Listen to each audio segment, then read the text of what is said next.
Good morning and welcome to Daily Devotions with Pastor Joe. I'm Pastor Joe, and for this morning I would like to continue in our reading from Joshua.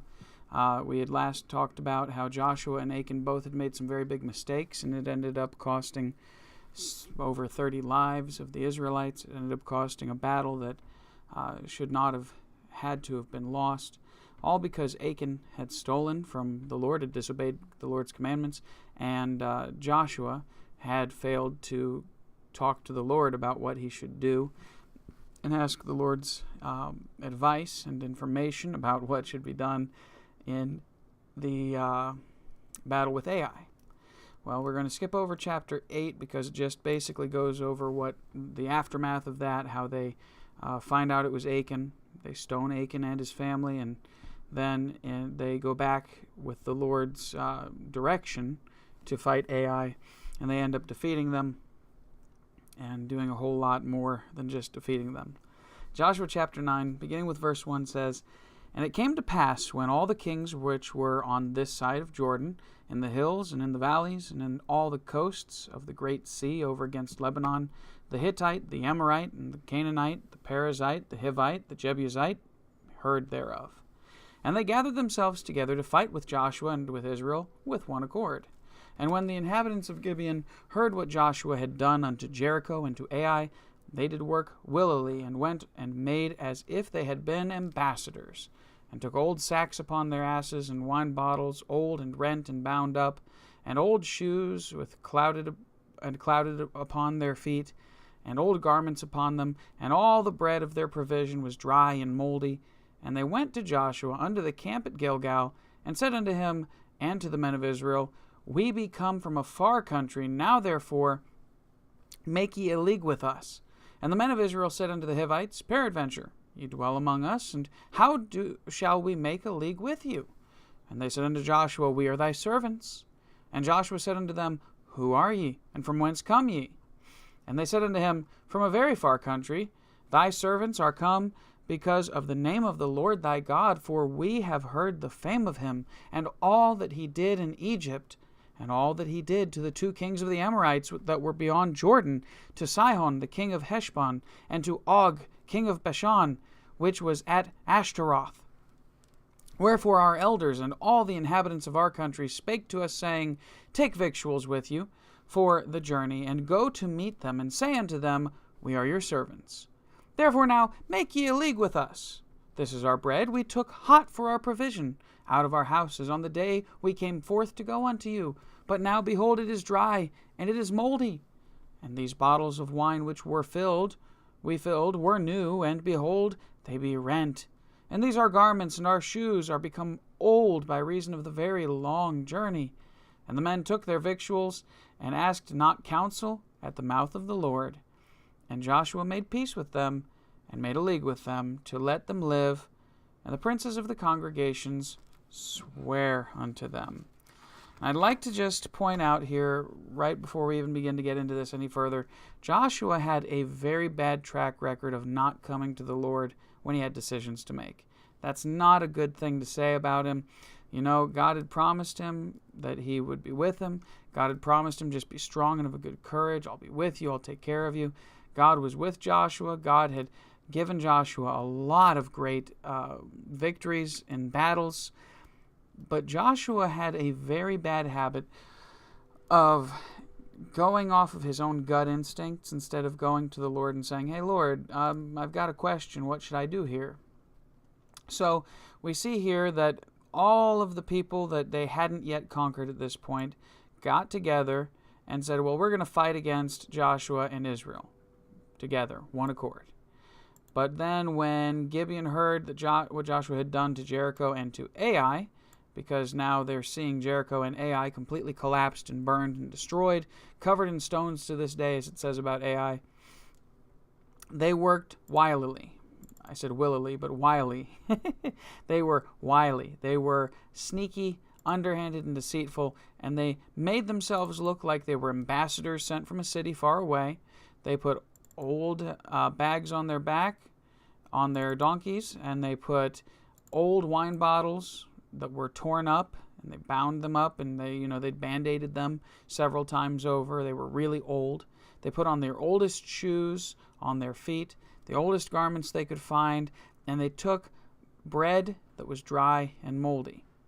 And see, I find this very interesting because they come and they say, well, make a league, make an agreement with us to keep us safe, be our friends, be our helpers. And Joshua looks at them and says, well, where do you come from? And they say, oh, we came from so far away. We heard about what happened in Egypt and all of these other kings that were in your way.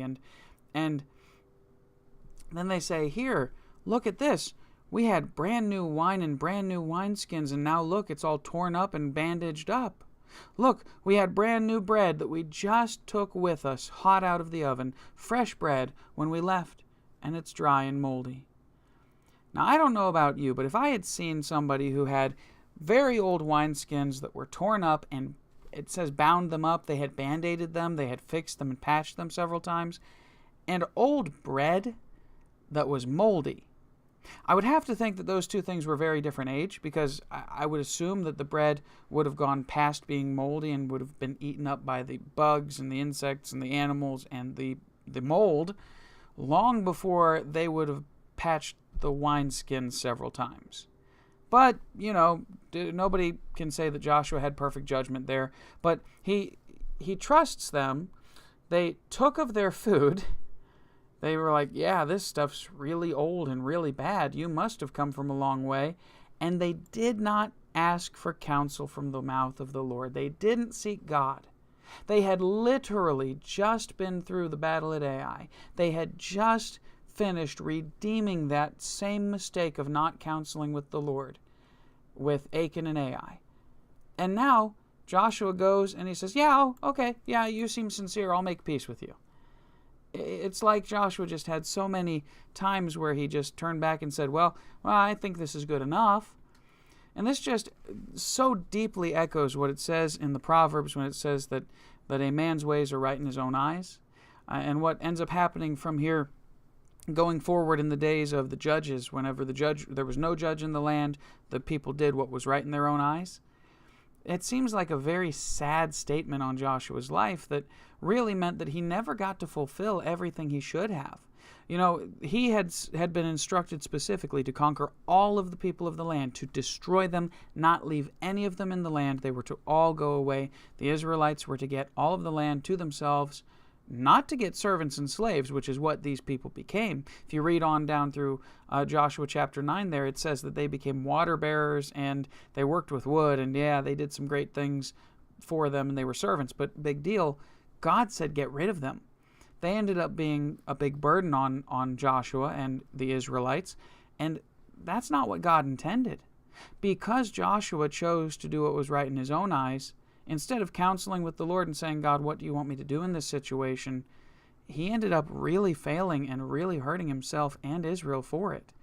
And it's such a sad and unfortunate statement. And so I would really like to encourage you today not to do what Joshua did, but instead in every choice that you make, not necessarily in choosing what you put on for your clothes in the morning, but maybe even that if you feel that you need to go that far. But in every big choice that you make in your life, even when it's the job that you take, the car that you drive, what route you take, just different things, seek God's wisdom. You know, say, hey, God, every morning, say, Lord, would you just direct my mind today to make the right choices, the choices that would be pleasing to you.